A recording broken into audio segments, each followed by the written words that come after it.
Hello everyone, my name is iGraceAyomide, back at it again with another banger. This is part 2 of my Q&A video.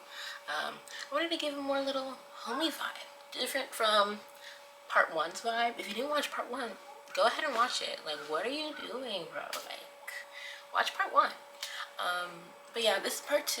Gave a different vibe than part 1. I'm on the bed now, different location. So the reason why they're in 2 parts is because I realized that there were some questions that I didn't answer from the original Q&A thing that I posted. I posted on 2 different days, like ask me questions, and people asked more questions than I thought. So, is your biggest regret? My biggest regret, something that I regret doing that I wish I haven't done. I don't know. I don't think I remember like nothing comes to mind really that I feel like sharing. There's like one event, but that I really just couldn't control that, you know what I mean? Like I was kind of forced into it. I bought tteokbokki yesterday. It hurt me. It really hurt me. I bought tteokbokki. It was a microwavable one. And I was like, I'm so excited. Tteokbokki, if you don't know, is basically like this Korean, I think it's definitely Korean. It was based in Korea, made in Korea originally. And it's essentially these like rice cakes, like basically doused in sauce. And you kind of just eat it one by one, you know? And I was like so excited because it was microwavable, you know? And I microwave it. I'm starting to smell something.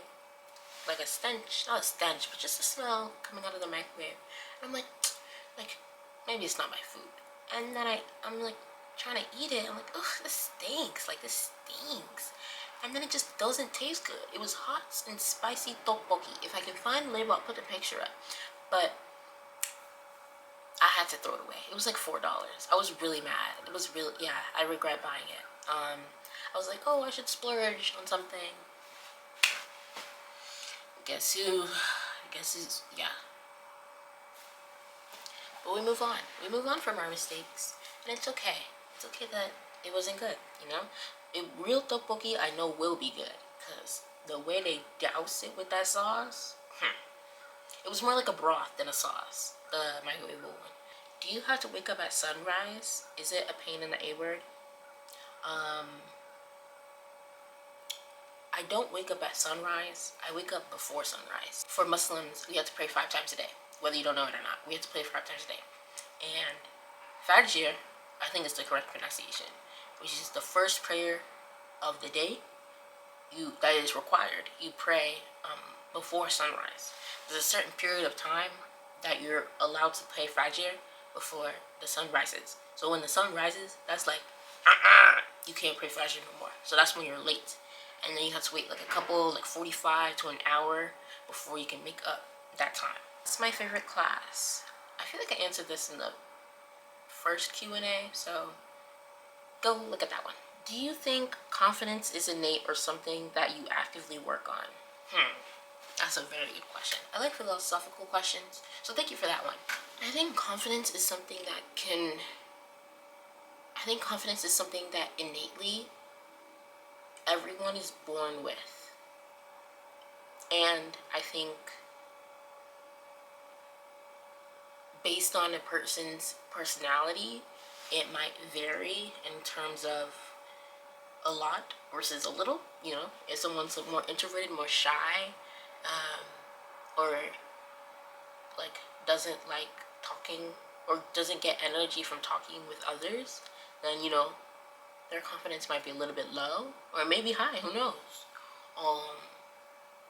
I'm not saying just because you're introverted you have to have a low confidence, but I'm saying that could be true. What else?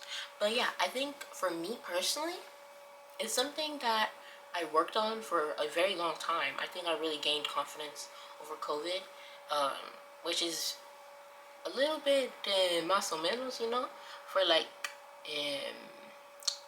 you would think that like everything deteriorates after COVID, but I actually really, I think, became who I am today through COVID.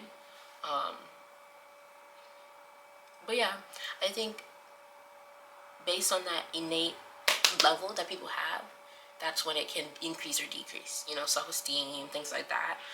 Whether it be even just like raising your hand in class, or like, I'm gonna wear this daring outfit, you know what I mean? Like, that's something that people can work on to gain in skill. Even sometimes I don't feel like wearing certain outfits because I think it'd be too niche or too couture or something like that, you know what I mean? Like, most people wouldn't get it. Like, a dress over pants, like, most people wouldn't get it. Like, sometimes I've done that once, and I was really nervous, and I was really in a safe space. Like, it was really hard for me to wear it, you know what I mean? Like, I didn't take it off because, like, what am I going to wear after that, you know what I mean? But, like, it was really an uncomfortable experience. You know what they say, you have to be comfortable with being uncomfortable, something like that. And sometimes I really do take that to heart, because like, I don't think I implement that day to day sometimes, even though it might look like that to others, because I'm more of a loud, you know what kind of person I am. Oh, my friend just showed me on their thing, on their recommended. Will you marry me? No. Arts and crafts you really recommend. I was an arts, craft, and still am an arts and crafts girly. I make jewelry. I remember when I was a kid, like, I used to make fidget spinners with like bottle caps. Like, that was that was just my thing. I used to love to draw, like, 5-minute crafts. Like, I'd be up in there, and like, I tried doing them sometimes. But I would really recommend getting into jewelry making. And like, I feel like people kind of get into like the what's it called, the cusp of it, but not really the inner of it. Jewelry making is so fun. Candy bracelets, 3D like flower designs. Go on Pinterest and literally keep scrolling on jewelry stuff. Make a folder, guys. Like, jewelry is such, like, and it's so easy too. Like, we don't talk about that enough. Arts and crafts. Something else. I don't know. Remember that one trend on TikTok where people would like swap canvases with like another person? That seems cool. I learned how to sew this year by my library. It was a really nice experience. I'll definitely be taking that for the rest of my life, honestly. Like, I know how to sew now, which is crazy to say, because I didn't know that last year. What are some of my hobbies? I feel like I answered that last time too. What's my favorite season? If you asked me when I was a kid, I would say summer, because my birth month is over the summer. But honestly, the summer, like, I really hate sweating. Like, it's a nuisance. And I'd rather be cold than hot, because when you're hot, you can't really like not be hot, you know what I mean? If you're cold, just put on a jacket, you know what I mean? Like, I think I like the winter. Sorry, guys. How has the K word affected you? The K word is what my high school friends and I referred to as kawaii. It is a Japanese word that means cute. And it can also mean many other things, but generally like cute, pretty, like, you know, on that spectrum of words. I used to say it a lot in specifically 10th grade, and then 11th grade I kind of died, and I pick it up sometimes in 12th. I say it not a lot, but a couple of times now, but only in the sense of like kawaii, you know, like just like kawaii, you know, just like randomly, like, you know, when it makes sense, obviously. How has it affected me? Like, people, like, y'all play around too much, basically. Like, it's not affecting me that much. Like, I don't know.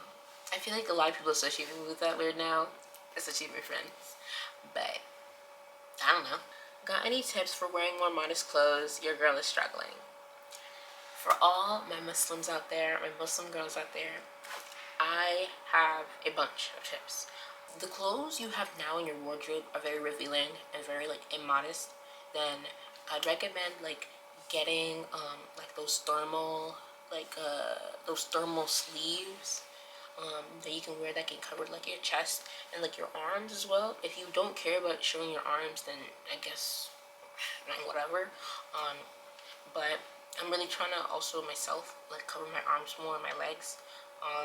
So like getting like black, background, maybe like a dark blue or like a lighter blue, something that you don't have to get too much, but something that can match with your clothes and mesh well. Or and then also if you have like, if you wear like, if you have like shorts and stuff, maybe wearing like leggings underneath and stuff like that, in the same like colorways, in the sense of wearing like a hijab, that's kind of like a really like, for me personally, it was never like a slow and steady. It was literally just poof, you know what I mean? Like I always just wear a bonnet. Like I'm wearing a bonnet now, you know what I mean? Like I either wear a bonnet or like a hijab or like a hair covering. But yeah, just wear like or like turtlenecks sometimes over the winter. I've been wearing those a lot. But yeah, I always have like a thermal like sleeve thing that I always wear underneath like some shorts that like are low, or like if it's too deep, I wear like a tank top underneath. Those help too. If it already has sleeves. Sometimes it do be getting hot, but you know, it's all for God, you know. For tips in being fashionable and modest, that really has to do with Pinterest. I don't really even know how I came up with some of the outfits I do. I would say that I wouldn't say I'm very masculine in my fashion style, but I would say I'm very versatile with it. I wear a bunch. Oh, also like jackets, light jackets, hoodies work a lot.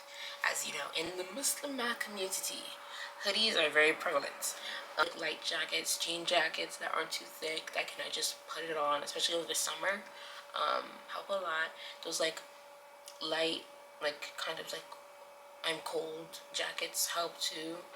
What was I saying? I forgot. Oh, fashionable and modesty. I don't know, just clothes with loud prints I wear a lot, especially since I'm African, so I just have a lot of those already. But yeah, things like that. Long maxi skirts help too. If you have short skirts, wear like pants underneath those. Cargo pants I love. Those always give like a masculine, not really masculine. I wouldn't really even say I've seen cargo pants aren't masculine anymore, honestly. Like I feel like we've just taken that. Like I wouldn't say they're feminine, but I definitely say they're like androgynous. You know what I mean? Like both sexes could wear those, or all genders could wear those. Things with loud print, things with a lot of color, things that mesh well in the, not sandwich theory. I hate things with rules, but you definitely should think about colors that work together, like gray, black, and another color maybe. You know, think about color combinations when you're putting clothes on. I feel like me being an artist kind of helps with that. Like not to like toot my own horn, but like, you know what I mean? Like I feel like I don't struggle with that as much. Sometimes I just roll out of bed, come with an outfit on the day. Like I don't really think about it beforehand, but if you're really struggling in that sense of like it's taking you time, definitely think about that the day before you come out of bed. You know what I mean? The next day.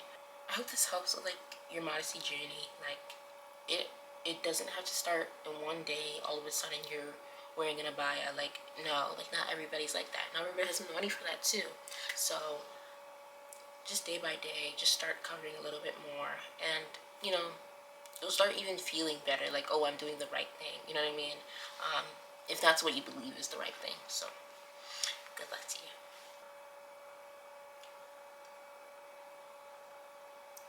Why are you like this? I feel like I kind of talked about this. COVID, I guess. Like, I feel like I like myself, so I don't know. Like, I like my personality. I feel like this is supposed to be like a hater type of question, but I will take it seriously.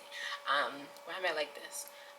My upbringing, obviously, I believe it's, I think Freud said it, that it's environment and genetics. I was raised by two parents, an uncle, and the rest of my family, and I feel like, yeah, they've shaped my beliefs, and I've been able to take that and run with it.